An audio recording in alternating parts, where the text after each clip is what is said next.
إن الله وملائكته يصلون على النبي يا أيها الذين آمنوا صلوا عليه وسلموا تسليما اللهم صل على سيدنا مولانا محمد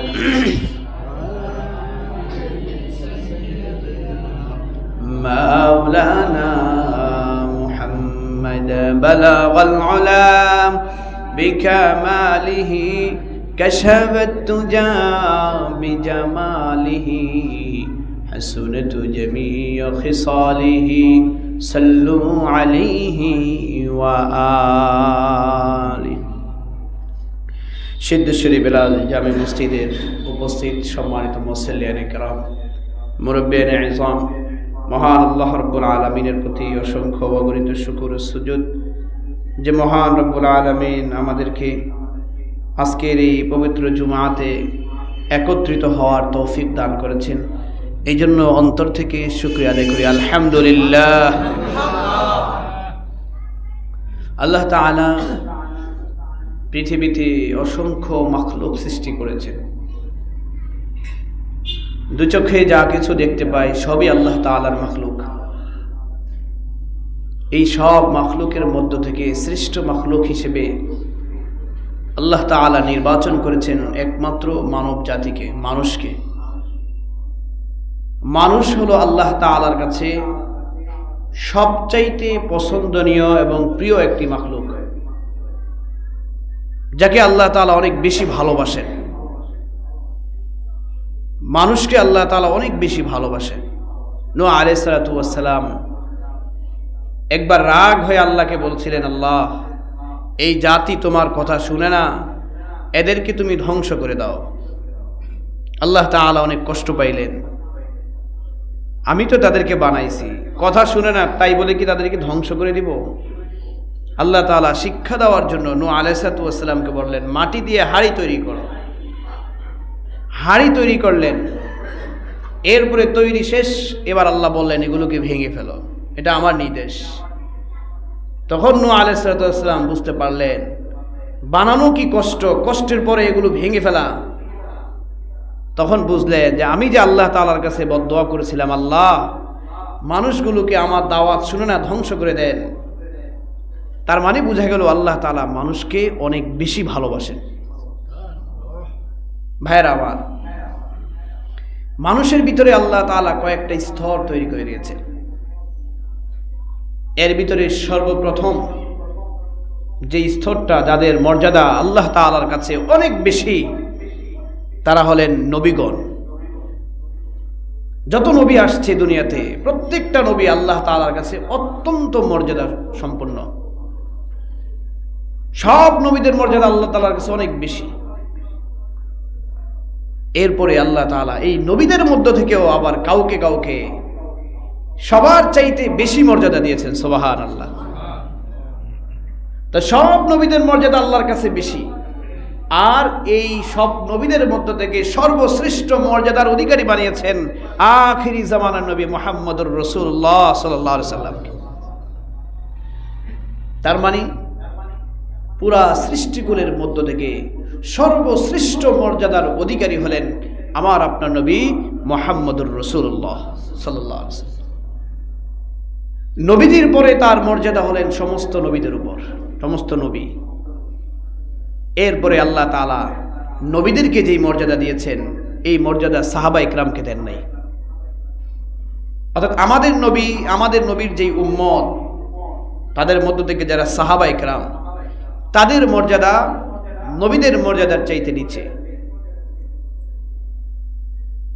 100 জন সাহাবা ইকরামকে এক করলেও একজন নবীজির মর্যাদা সমপরিমাণ হবে না, সুবহানাল্লাহ। তার নবীদের মর্যাদা কত বেশি। আবার সাহাবা ইকরামের মধ্য থেকে কাউকেও কারো উপরে মর্যাদা বেশি দিয়েছেন, যেমন হযরতে আবু বকরের মর্যাদা ছিল সমস্ত সাহাবাদের মধ্য থেকে বেশি। আবার আল্লাহ তাআলা সাহাবা ইকরামকে সমস্ত ওলিদের উপরে মর্যাদা দিয়েছেন। তার মানে ওলিদের চাইতে, আল্লাহ ওয়ালাদের চাইতে বেশি মর্যাদা কার? সাহাবায়ে কেরামের। আবার আল্লাহ ওয়ালাদের মর্যাদা সাধারণ মানুষের চাইতে, সাধারণ মুসলমানের চাইতে বেশি। একজন সাধারণ মুসলমান তার যে মর্যাদা আল্লাহ তাআলা দিয়েছেন, একজন আল্লাহ ওয়ালার মর্যাদা ওই সাধারণ মুসলমানের চাইতে বেশি। আবার একজন সাধারণ মুসলমান একজন অমুসলিমের চাইতেও তার মর্যাদা অনেক অনেক বেশি। সুবহানাল্লাহ। কারণ সাধারণ মুসলমান জীবনে একবার হলেও সে জান্নাতে প্রবেশ করবে, আর অমুসলিম কখনো জান্নাতের ঘ্রাণও সে পাবে না। তাহলে অমুসলিমের চাইতে সাধারণ মুসলমানের মর্যাদা বেশি। আবার সাধারণ মুসলমানের চাইতে আল্লাহ ওয়ালাদের মর্যাদা আরো বেশি। আল্লাহ ওয়ালাদের চাইতে আরো বেশি মর্যাদা কার? সাহাবায়ে কেরামের। সাহাবায়ে কেরামের চাইতে মর্যাদা বেশি কার? নবীদের। সমস্ত নবীদের মধ্য থেকে সবচেয়ে বেশি মর্যাদা কার? আমার আপনার নবী মুহাম্মদুর রাসূলুল্লাহ সাল্লাল্লাহু আলাইহি সাল্লাম। এই যে মর্যাদা, এই মর্যাদার বিষয়ে এক একটা মর্যাদা নিয়ে আলোচনা করা হয়, এক জুমার প্রয়োজন। যদি নবীদের মর্যাদা নিয়ে আলোচনা করি, এক জুমার প্রয়োজন। সাহাবায়ে কেরামের মর্যাদা নিয়ে আলোচনা করি, আরেক জুমার প্রয়োজন। আমি একটা বিষয়বস্তু নিয়ে আজকে আলোচনা করব। তো নবীদের মর্যাদা সাহাবায়ে কেরামের মর্যাদা চাইতে বেশি। আল্লাহ রাসূল সাল্লাল্লাহু আলাইহি সাল্লাম বলেন, ইন্নাল্লাহা ফাদ্দালানি আলাল আম্বিয়া। আল্লাহর নবী বলেন, আল্লাহ রাব্বুল আলামিন আমাকে সমস্ত নবীদের উপরে মর্যাদা দিয়েছেন, শ্রেষ্ঠত্ব দান করে দিয়েছেন।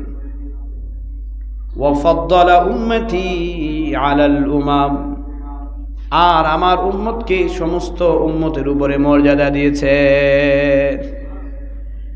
পৃথিবীর বুকে যেমন আমি সমস্ত নবীদের মধ্য থেকে শ্রেষ্ঠ নবী, আমার উম্মতরাও হবে পৃথিবীর যত নবীদের উম্মত আছে সমস্ত উম্মতের মধ্য থেকে শ্রেষ্ঠ উম্মত।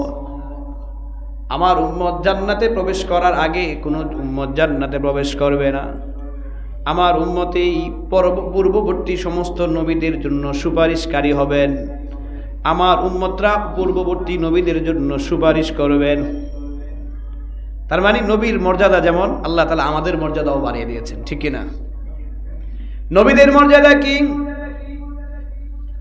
আল্লাহ তাআলা এক আয়াতে বলেন, সূরা বাকারার এক আয়াতে আল্লাহ তাআলা বলেন, ইন্নী জাইলুকা লিন-নাসি ইমামা।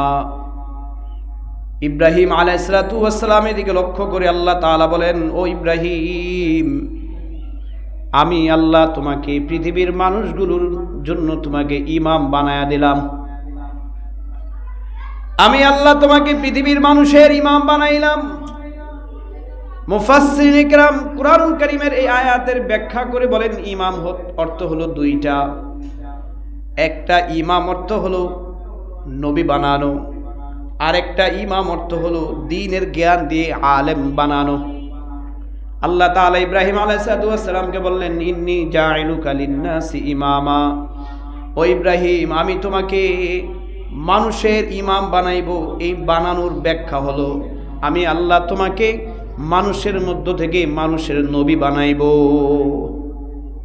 বুঝেন নাই? তাহলে ইমামের ব্যাখ্যা কি? দুইটা। একটা হলো ইমাম হতে পারবে নবীগণ, দুই নাম্বার ইমাম কারা হবে? উলামায়ে কেরাম, আলেমগণ হবে ইমাম। তো এখানে আল্লাহ তাআলা যে ইব্রাহিম আলাইহিস সালামকে ইমাম বানাবেন, এটা কি দ্বিতীয় নাম্বার না প্রথম নাম্বার? প্রথম নাম্বার। অর্থাৎ হে নবী ইব্রাহিম, আমি আপনাকে নবী বানাইব। ইমাম বানানোর অর্থ হলো আমি আপনাকে নবী বানাবো।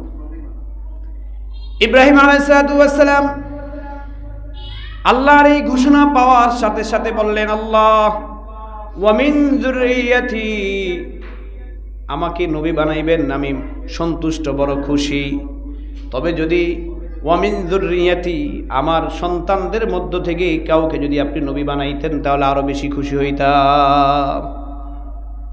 আমি আলেম হব তা ঠিক আছে, মনটা ভালো লাগতেছে। আল্লাহ আমার বংশের ভিতরে যেন আলেম থাকে, আমার বংশের ভিতরে যেন ভালো মানুষ থাকে। তো ইব্রাহিম আলাইহিস সালাম আল্লাহর কাছে আবেদন করেন, আল্লাহ আমি তো নবী হব, ঠিক আছে বুঝলাম, ওয়া মিন যুররিয়াতি, আমার বংশ থেকে যদি কাউকে নবী বানাইতেন। আল্লাহ তাআলা ইব্রাহিম আলাইহিস সালামের এই কথার জবাবে বলেন, লা ইয়ানালু আহদিয যালিমিন। ও ইব্রাহিম, আমি তোমাকে নবী বানাবো তা ঠিক, তোমার বংশ থেকেও আমি নবী দিব, তবে একটা শর্ত আছে, যারা জালেম, যারা গুনাহগার, যারা আমার নাফরমানি করবে এমন জালেমদেরকে আমি তোমার বংশ থেকে কখনোই নবী বানাইব না। এই আয়াত দিয়ে কি বোঝা যায়? আল্লাহ তাআলা যাদেরকে নবী বানাবেন এদেরকে জালেম বানাবে না। আল্লাহ তাআলা যাদেরকে নবী বানাবেন এরা কখনো পাপ কাজে লিপ্ত হবে না, এরা থাকবে নিষ্পাপ। আর যারা পাপ কাজে লিপ্ত হবে, আল্লাহ বলেন লা ইয়ানালু আহদিয যালিমিন, আমি তোমার বংশ থেকে নবী বানাবো, তবে যারা পাপ কাজে লিপ্ত তাদেরকে আমি নবী বানাবো না। তার মানে নবীরা হবে কি? মাসুম, নিষ্পাপ। এটা একটা নবীদের মর্যাদা, যেই মর্যাদাটা কোনো সাহাবা ইকরামের নাই, যেই মর্যাদাটা কোনো আল্লাহ ওয়ালার নাই, যেই মর্যাদাটা কোনো সাধারণ মুসলমানের নাই। অর্থাৎ সমস্ত নবীরা হবে মাসুম, নিষ্পাপ, তারা হবে গুনাহমুক্ত। এটা কিন্তু নবীদের একটা মর্যাদা। এটা কি আমাদের একলা নবী না সব নবীদের মর্যাদা? সব নবীদের মর্যাদা। অর্থাৎ সব নবীরা হবে মাসুম, নিষ্পাপ। নবীদের একটা মর্যাদার কথা আমি বললাম, কোরআনের এই আয়াত দিয়ে প্রমাণ বোঝা যায়। দ্বিতীয়ত নবীদের আরেকটা মর্যাদা হলো, নবীরা প্রত্যেকটা নবী নিজ নিজ কবরে জিন্দা। সুবহানাল্লাহ। আল্লাহ রাসূল বলেন, আল আমবিয়াউ আহইয়াউন ফি কুবুরিহিম, প্রত্যেকটা নবী তাদের কবরের ভিতরে জিন্দা। প্রত্যেকটা নবী তাদের কবরের ভিতরে জিন্দা। এইটা নবীদের আরেকটা মর্যাদা, যেটা কোনো সাহাবা ইকরামের নাই, কোনো তাবেঈদের নাই, শুধুমাত্র নবীদের মর্যাদা।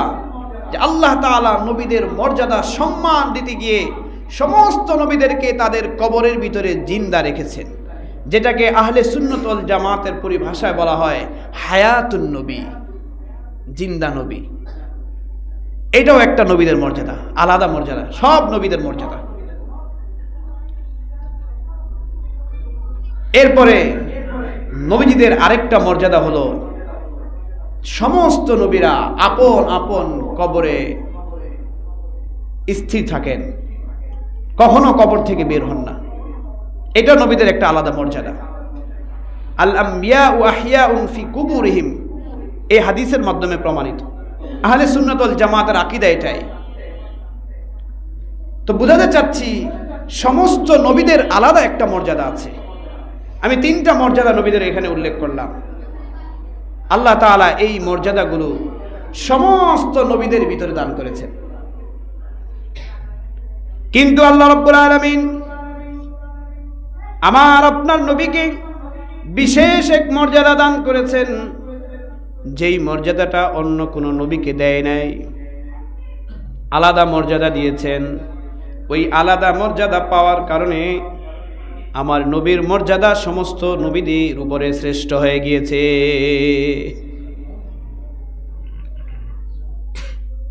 আমার নবী, সমস্ত নবীরা পৃথিবীতে আসার পরে তাদের একটা মর্যাদা ছিল, আর আমার আপনার নবীর মর্যাদা আরেকটা মর্যাদা। বিশেষ এক মর্যাদার ভিতরে আমি আজকে কয়েকটা মর্যাদা নিয়ে আলোচনা করব। এক নম্বর মর্যাদা, আল্লাহ রাসূল সাল্লাল্লাহু আলাইহি সাল্লাম একটা হাদিসের ভিতরে বলেন, তাজাওয়াজুল ওয়াদুদাল ওয়ালুদা ফাইন্নী মুকাসিরুম বিকুম আল উমাম ইয়াউমাল কিয়ামাহ। আল্লাহর নবী বলেন, তোমরা অধিক পরিমাণে সন্তান জন্ম দিতে পারে এমন মেয়েদেরকে দেখে দেখে বিয়ে করো। সুবহানাল্লাহ। কেন?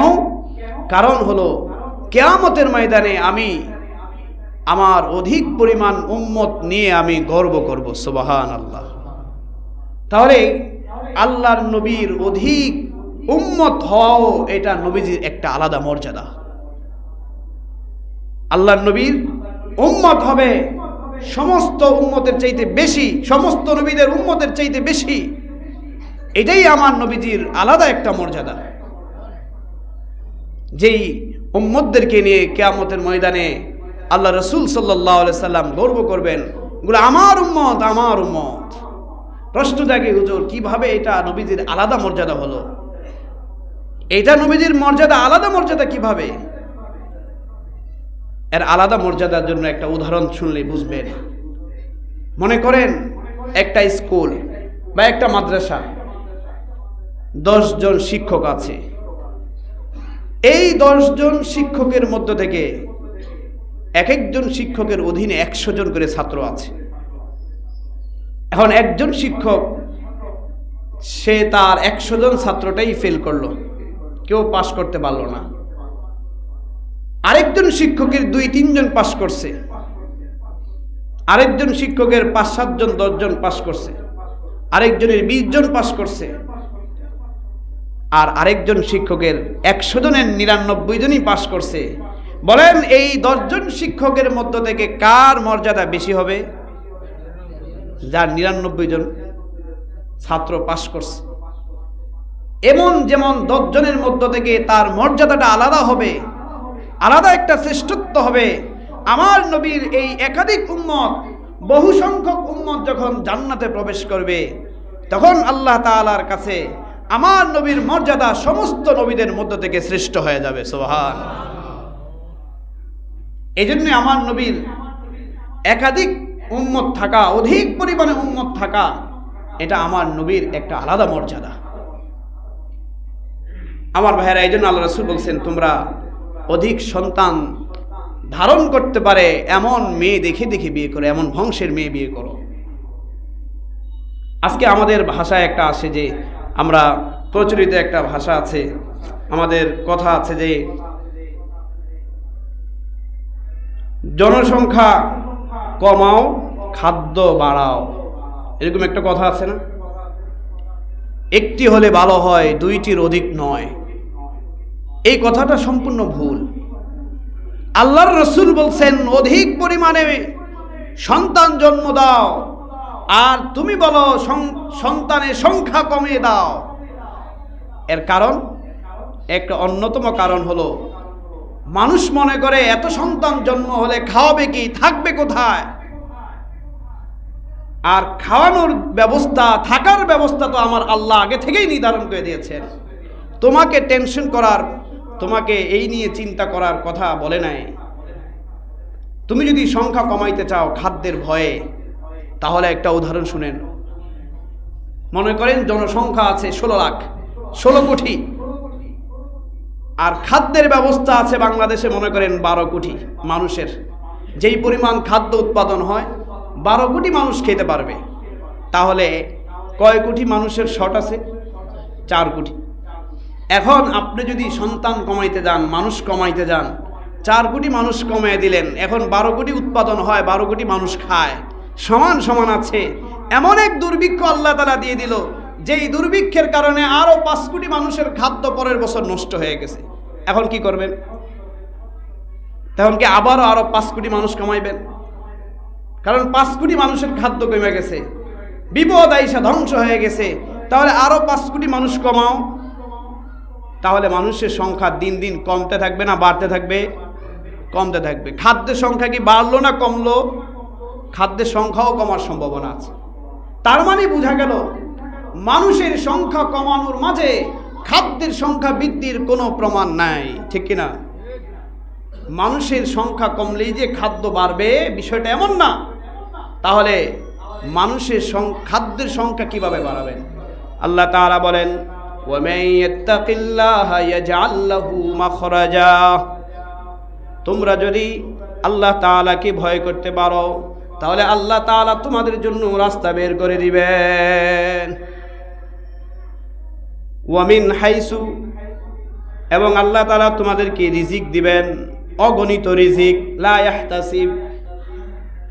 ওয়া ইয়ারযুকহু মিন হাইসু লা ইয়াহতাসিব, রিজিক দান করবেন আল্লাহ তাআলা, অগণিত রিজিক।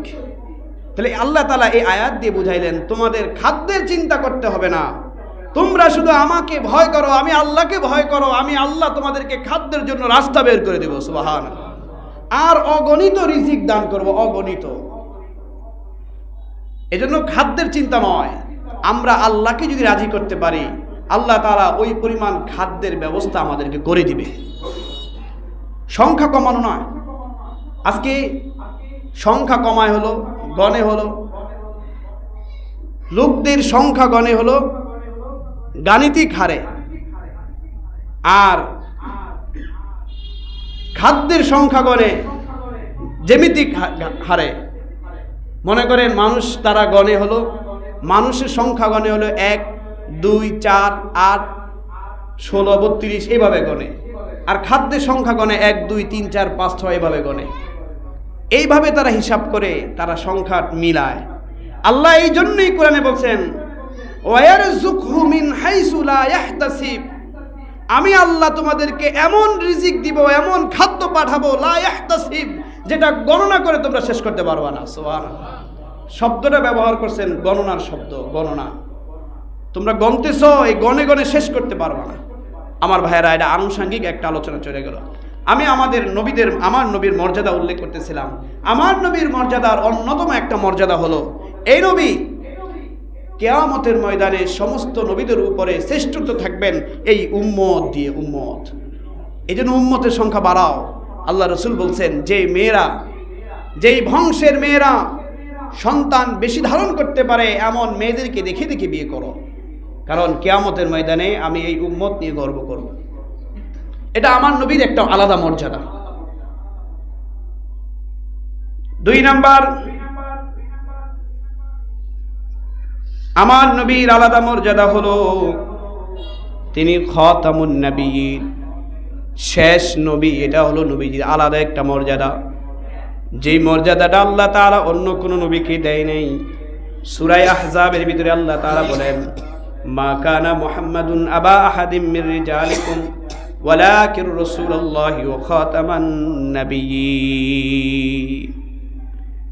আল্লাহ তাআলা বলেন, ও নবী, আমি আল্লাহ আপনাকে কোনো পুরুষের বাবা বানাই নাই, আমি আল্লাহ আপনাকে আল্লাহর রসুল হিসেবে প্রেরণ করেছি, আর খাতামুন নবিয়্যিন, শেষ নবী হিসেবে আপনাকে প্রেরণ করেছি। বাবা 2 রকমের, একটা হলো বংশীয় বাবা, আরেকটা হলো রূহানি পিতা। বংশের পিতা যেটাকে আমরা বলি, আমার শরীরের অংশ থেকে যেই সন্তানটা জন্মগ্রহণ করেছে তাকে বলা হয় বংশীয় পিতা।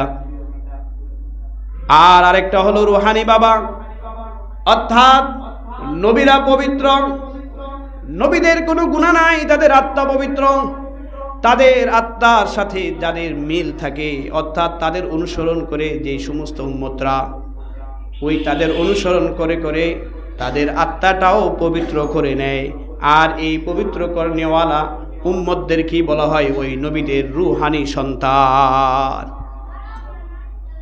তাহলে আমাদের নবীর যত উম্মত আছে সবাই হলো নবীদের রূহানি সন্তান, সব উম্মতরাই হলো নবীদের রূহানি সন্তান। সুতরাং এই নবীদের রূহানি সন্তান হওয়া এটা কোনো আলাদা মর্যাদা নয়, এই মর্যাদাটা আল্লাহ তাআলা সব নবীকে দিয়েছেন। সব নবীজির উম্মতরাই হলো ওই নবীদের রূহানি সন্তান, আমরাও আমাদের নবীজির রূহানি সন্তান। তাই আলাদা মর্যাদা হলো, এটা আলাদা মর্যাদা না। রূহানি সন্তান হওয়া আলাদা মর্যাদা না, আলাদা মর্যাদা হলো খাতামুন নবিয়্যিন, শেষ নবী হওয়াটাই হলো আমাদের নবীর আলাদা একটা মর্যাদা। সুবহানাল্লাহ। শেষ নবী কিভাবে আলাদা মর্যাদা হয়, এই প্রশ্নের উত্তর বড় কঠিন, বোঝানোটাও বড় কঠিন, কিন্তু সংক্ষিপ্ত আকারে একটা উদাহরণ দিয়ে আমি বুঝিয়ে দিব। আল্লাহর নবী শেষ নবী হওয়া এটাও একটা আলাদা মর্যাদা। মনে করেন কোনো একজন ব্যক্তি যদি অসুস্থ হয়ে পড়ে, ওই ব্যক্তিকে ডাক্তার দেখাইলেন, এলাকার ফার্মেসি ডাক্তার দেখায়া চিকিৎসা ভালো হয় নাই, পাঠাইয়া দিলেন ঢাকার ডাক্তাররাও তাকে ছেড়ে দিল, না এই চিকিৎসা আমরা করতে পারবো না, তারাও ফেল। তারাও চিকিৎসা করেছে কিন্তু সুস্থ হয় নাই। এবার ওই ব্যক্তিকে, ওই রোগীকে পাঠাইলেন কোথায়? কয় বিদেশে পাঠাতে হবে। পাঠাইলেন বিদেশে। ওই জায়গায় গিয়ে তার চিকিৎসা হলো। সেই জায়গায়ও কোনো ডাক্তার তার চিকিৎসা করে সুস্থ করতে পারে নাই। কিন্তু শেষ পর্যায়ে একজন ডাক্তার তার চিকিৎসা করলো। বিদেশের ওই ডাক্তার চিকিৎসা করে তাকে যদি সুস্থ করে দেশের ভিতরে পাঠায়, বিদেশের ওই ডাক্তার চিকিৎসা করে পুরোপুরি সুস্থ করে তাকে দেশে পাঠাইলো। এবার ওই লোকটি পরিপূর্ণভাবে সুস্থ। বলেন এই শেষ ডাক্তারই মর্যাদার দিক থেকে শ্রেষ্ঠ হবে না প্রথম ডাক্তাররা? শেষ ডাক্তাররা, তাই না? কারণ প্রথম ডাক্তারের কাছে গেছে, চিকিৎসা করছে, সুস্থ হয় নাই, আরেকজনের কাছে পাঠিয়ে দিচ্ছে। তাহলে সে কি মর্যাদা অর্জন করতে পারে নাই? তারপরে সেও পাঠিয়ে দিছেন। এভাবে চলতে চলতে সর্বশেষ যে চিকিৎসা করে সুস্থ করে দিল, যার পরে আর কোনো ডাক্তারের কাছে যাওয়া লাগে না, যিনি হলেন তার সুস্থতার জন্য শেষ ডাক্তার। বলেন এই সব ডাক্তারের মধ্যে থেকে শ্রেষ্ঠ ডাক্তার হিসেবে কে প্রমাণিত হবে? শেষ ডাক্তার। ঠিক আমার নবীকে আল্লাহ তাআলা শেষ নবী হিসেবে পাঠিয়ে প্রমাণ করে দিলেন, ও নবী আমি আপনাকে শ্রেষ্ঠ বানিয়ে দিলাম, আপনার পরে আর কোনো নবীর প্রয়োজন নেই। কিয়ামত পর্যন্ত যত মানুষ আসবে আপনার বাতলানো কথা দিয়ে, আপনার বাতলানো হাদিস দিয়ে আর এই কোরআন দিয়ে যদি চলতে পারে সে হেদায়েতের পথে উঠে যাবে। আর কোনো নবীর প্রয়োজন নাই। সুতরাং শেষ নবী যেহেতু আল্লাহর নবী, এই শেষ নবী হিসেবে তার মর্যাদা সমস্ত নবীদের মধ্য থেকে শ্রেষ্ঠ। সুবহানাল্লাহ। এখন প্রশ্ন জাগে, শেষ নবী তো হযরত ঈসা আলাইহিস সালাম আসবেন, তিনি তো শেষ নবী হিসেবে আসবেন, তাহলে তিনি তো শেষ নবী গণ্য করা হয় বা মর্যাদার দিক থেকে সে হবে। এই প্রশ্নের উত্তরে ওই উদাহরণের ভিতরেই পাওয়া যায়। প্রথম যে ডাক্তাররা চিকিৎসা করেছিল, ওই ডাক্তারের কোনো একজন ডাক্তার যদি আবার রোগীর বাড়িতে আসে, রোগীর সুস্থতার পরে যদি রোগীর বাড়িতে প্রবেশ করে, সে বাড়িতে প্রবেশ করলো, তার কিছু চিকিৎসার সামানা আসবাবপত্র রেখে গিয়েছিল, ওই আসবাবপত্রগুলো নেওয়ার জন্য যদি ওই জায়গায় রোগীর বাড়িতে প্রবেশ করে, বলেন এই ডাক্তার যে রোগীর বাড়িতে আসছে শেষ চিকিৎসক হিসেবে না তার নিজের প্রয়োজনে? বুঝেন এই কথাটা? প্রথম একজন ডাক্তার মনে করেন রোগীর বাড়িতে আসছে রোগীর সুস্থতার পরে। খাতামুন নাবিয়্যিন, আজকে যারা খাতামুন নাবিয়্যিন বিশ্বাস করবে না, যারা নবীজিকে খাতামুন নাবিয়্যিন মানবে না, আল্লাহ রাসূল সাল্লাল্লাহু আলাইহি ওয়াসাল্লাম তাদের ব্যাপারে বলেন, লা তাকুমুস সাআতু হাত্তা ইউবাআসা দাজ্জালুনা কাযযাবুনা কুল্লুহুম ইয়াফহামু আন্নাহুম নাবিয়্যুন ওয়া আনা খাতামুন নাবিয়্যিন লা নাবিয়্যা বা'দা। আল্লাহর নবী বলেন কিয়ামত সংঘটিত হবে না যতক্ষণ না কতগুলো দাজ্জাল, যতক্ষণ না মিথ্যা নবুয়ত দাবিদার বের না হবে। যারা এসে নিজেদেরকে নবী দাবি করবে, এমন মিথ্যাবাদী নবুয়তের দাবিদার প্রকাশ না হওয়ার আগ পর্যন্ত কিয়ামত সংঘটিত হবে না। ও আনা খাতামুন নাবিয়্যিন, আর আমি হলাম শেষ নবী, লা নাবিয়্যা বাদি, আমার পরে আর কোনো নবী নাই। আরেক হাদিসে আল্লাহ রাসূল বলেন, লাউ কানা বাদি নাবিয়্যান লাকানা উমর, আমার পরে যদি নবী হইতো তাহলে ওমরই হইতো। বোঝা গেল আখিরি জামানার নবী, শেষ নবী হবেন মুহাম্মদুর রাসূলুল্লাহ। সুতরাং যারা আমার নবীকে আখিরি জামানার নবী মানবে না, যারা আমার নবীকে শেষ নবী হিসেবে বিশ্বাস করবে না, তারা কাফের। কারণ কি? তারা হলো কাদিয়ানীরা কাফের। কারণ কাদিয়ানীরা আমার নবীকে শেষ নবী মানে না। বলবেন তারাও তো নামাজ পড়ে, তারাও তো রোজা রাখে, তাহলে কাফের কিভাবে বললেন? কারণ হলো তারা আল্লাহ তাআলার সূরা আহজাবের এই আয়াতকে 40 নম্বর এই আয়াতকে অস্বীকার করে। আল্লাহ বলছেন খাতামুন নাবিয়্যিন, তারা এটা মানি না। তাহলে যদি এটা না মানে তাহলে কি কোরআন মানা হবে? আপনি যদি কোরআন না মানেন, সিজদা দেন, রুকু করেন, রোজা রাখেন, হজ করেন, যাকাত দেন, আর কোরআনের কোন আয়াতকে মানেন, না মানার কারণে আপনার ওই নামাজ রোজা সব বাদ, আপনি কাফের। আপনি যদি জান্নাত জাহান্নাম না মানেন আর নামাজ পড়েন রোজা রাখেন সব করেন, আপনি কাফের।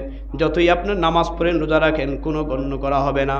আপনি যদি কিয়ামতকে না মানেন আর মাথায় দাগ ফেলে ফেলেন নামাজ পড়তে কিন্তু কিয়ামতকে বিশ্বাস করেন না, আপনি কাফের। কারণ কিয়ামতের কথা কোরআনে আছে। সুতরাং কেউ যদি এইগুলো না মানে তাহলে কোরআনকে মানল না, আর যে কোরআনকে মানবে না সে সোজা কাফের। তাই কাদিয়ানীরাও হলো কাফের, কারণ তারা শেষ নবীকে মানে না, শেষ নবীকে বিশ্বাস করে না। আর শেষ নবী হওয়ার মর্যাদা একমাত্র আমার আপনার নবীর মর্যাদা, এটা আলাদা একটা মর্যাদা। ভাইয়েরা আমার, এরপরে নবীজির শেষ মর্যাদা হওয়ার আরেকটা মর্যাদা হলো আল্লাহ তাআলা সব নবীকে দুনিয়াতে পাঠাইলেন একটা উদ্দেশ্য নিয়ে। সেই উদ্দেশ্যটা হলো দুনিয়ার মানুষকে হেদায়েতের দিকে আনা, কালিমার দাওয়াত মানুষের কাছে কাছে পৌঁছে দেওয়া, মানুষের কানে কানে কালিমার দাওয়াত পৌঁছে দেওয়া। লা ইলাহা ইল্লাল্লাহ এই কথাটা মানুষের দিলের ভিতরে পৌঁছে দেওয়া। এই জন্য আল্লাহ তাআলা যুগে যুগে নবী রসুল প্রেরণ করেছেন। প্রত্যেকটা নবীদের এই কাজটা ছিল প্রধান কাজ। নবীদিরা মানুষের কাছে গিয়ে গিয়ে এই কালিমার দাওয়াত পৌঁছাইয়া দিতেন। এই কথা বলো না, এই কথা বলো কেন? নবীদিরা প্রত্যেকটা নবীদের প্রধান কাজ ছিল মানুষের কাছে গিয়ে দাওয়াত পৌঁছে দেওয়া, কালিমার দাওয়াত। যে ব্যক্তি কালিমা পড়ে মুসলমান হবে, যে কালিমা পড়ে বিশ্বাস করবে ওই ব্যক্তি জান্নাতি। আর যে কালিমাকে না মানবে, আল্লাহকে না মানবে, তার ঠিকানা হবে জাহান্নাম। জান্নাতের কথাও নবীরা বলেন, জাহান্নামের কথাও নবীরা বলেন। নবীরা জাহান্নামের পরিচয়ও দেন, জান্নাতের পরিচয়ও নবীরা তুলে ধরেন। কিন্তু আল্লাহ তাআলা কোন নবীকে ওই জান্নাত দেখাই নাই, ওই জাহান্নাম দেখাই নাই। আল্লাহ তাআলা কোন নবীকে তার নিজের কাছে ডেকে এনে এই জান্নাতের বিবরণও শোনায় নাই, নিজের কাছে নিয়ে যায় নাই। সব নবীকে আদেশ করলেন আপনারা দাওয়াত দেন, আপনারা জান্নাতের কথা বলেন, জাহান্নামের কথা বলেন। কিন্তু কোন নবীকে আল্লাহ তাআলা দেখায় নাই। একমাত্র আমার আপনার নবী মুহাম্মদুর রাসূলুল্লাহ সাল্লাল্লাহু আলাইহি সাল্লামকে আল্লাহ তাআলার কাছে ডেকে নিয়ে দেখাইলেন, ও নবী, দুনিয়ার সব নবীদের কিছু নির্দিষ্ট সীমা আছে। তারা একজন নবী আসার পরে আরেকজন নবী পর্যন্ত তার দাওয়াতের কাজ চলে। একটা মহল্লার ভিতরে তার দাওয়াতের কাজ চলে, একটা দেশের ভিতরে তার দাওয়াতের কাজ চলে। ও নবী, আপনার কোনো সীমা নাই, আপনার সীমানা হবে কিয়ামত পর্যন্ত, আপনার দাওয়াত হবে কিয়ামত পর্যন্ত। আপনার কোনো এলাকার ভিতরে দাওয়াত না, সারা বিশ্বের ভিতরে আপনার দাওয়াত চলবে। সুতরাং এই দাওয়াত কিয়ামত পর্যন্ত চলার জন্য, এই দাওয়াত সারা বিশ্বে চলার জন্য আপনাকে আমার কাছে আনতে হবে। এই জন্য আমার নবীকে মেরাজের রজনীতে ডাক দিলেন, ও নবী, আপনি আসেন, আমার সাথে সাক্ষাৎ করেন, আমার সাথে কথা বলেন, আমি আপনাকে ঘুরে ঘুরে জান্নাত দেখাই, জাহান্নাম দেখাই। এইভাবে আল্লাহ তাআলার কাছে ডেকে নিলেন। এরপরে এক রজনীতেই জান্নাত জাহান্নাম সব ঘুরিয়ে ঘুরিয়ে আল্লাহর নবীকে দেখায়া আল্লাহ তাআলা একটা মর্যাদা দিয়ে দিলেন আমার নবীকে, যেই মর্যাদাটা দুনিয়ার কোনো নবীকে দেয় নাই। এবার আমার নবী আল্লাহর সাথে কথা বলে, জান্নাত দেখে, জাহান্নাম দেখে, সরাসরি এসে সাহাবায়ে কেরামের সামনে এসে আলোচনা করে বুঝাইলেন, এগুলো আমি স্বচক্ষে দেখে আসছি, তোমরা এটাকে মানো, এটাকে ছেড়ে দাও, এইভাবে চলো, এইভাবে চলো না, আল্লাহকে বিশ্বাস করো, নবীকে বিশ্বাস করো, এইভাবে থাকো, এইভাবে নামাজ আদায় করো। নবীজি স্বচক্ষে দেখে এসে দাওয়াত শুরু করে দিলেন। এটা নবীজির আলাদা একটা মর্যাদা। সুতরাং বোঝা গেল মেরাজ এটা নবীজির আলাদা একটা মর্যাদা। যেই পাওয়ারটা গ্রহণ করার মতো শক্তি ক্ষমতা আল্লাহ তাআলা আমার আপনার নবী মুহাম্মদুর রাসূলুল্লাহকে দিয়েছেন। সুবহানাল্লাহ। তো নবীজির আলাদা মর্যাদার মধ্যে থেকে তিনটা মর্যাদা আমি উল্লেখ করেছি। একটা মর্যাদা হলো নবীজিকে আল্লাহ তাআলা অনেক পরিমাণ উম্মত দিবেন, আর এই উম্মতরা, নবীজির অধিক পরিমাণে উম্মতরা জান্নাতে প্রবেশ করবে। সুবহানাল্লাহ। আর এই উম্মতদেরকে নিয়ে আল্লাহর নবী গর্ব করতে থাকবেন, আল্লাহর নবী গর্ব করতে থাকবেন। এটা নবীজির আলাদা একটা মর্যাদা। 2 নম্বর মর্যাদা হলো তিনি হলেন খাতামুন নাবিয়্যিন, শেষ নবী। এটা নবীজির আলাদা একটা মর্যাদা। 3 নম্বর হলো মেরাজ। এই মেরাজ মানে হলো উর্দু ভ্রমণ, এটাকে আরেক নাম বলা হয় ইসরা। ইসরা মানে রাত্রিকালীন ভ্রমণ। এই রাত্রিকালীনে যেহেতু আল্লাহ রসুল উর্দু ভ্রমণ পর্যন্ত সেই 7 আসমানে উঠেছেন, এই জন্য এটাকে বলা হয় রাত মেরাজ। এই মেরাজের আলোচনা ইনশাআল্লাহ আগামী জুমায় বিস্তারিত আলোচনা করব, যেহেতু মেরাজের রজনী সামনে আসতেছেন। এই জন্য আমি আজকে বুঝাইলাম মেরাজ এটা নবীদের একটা আলাদা একটা মর্যাদা। এই আলাদা মর্যাদাতে কি ঘটেছে, তারপরে এখান থেকে কি শিক্ষা আমাদের গ্রহণ করতে হবে, কি আমল আছে এখানে, কি করণীয় কি বর্জনীয়, এগুলো সম্পর্কে ইনশাআল্লাহ আগামী সপ্তাহে আমি আলোচনা করব। আল্লাহ তাআলা নবীজির এই মর্যাদাগুলোকে আমাদের নিজেদের ভিতরে, এবং আমরা যেন নবীজির এই মর্যাদাগুলোকে বিশ্বাস করে আমরা যেন আহলে সুন্নাতুল জামাতের অনুসারী হতে পারি, সেই তৌফিক দান করুক। বলেন না আমিন।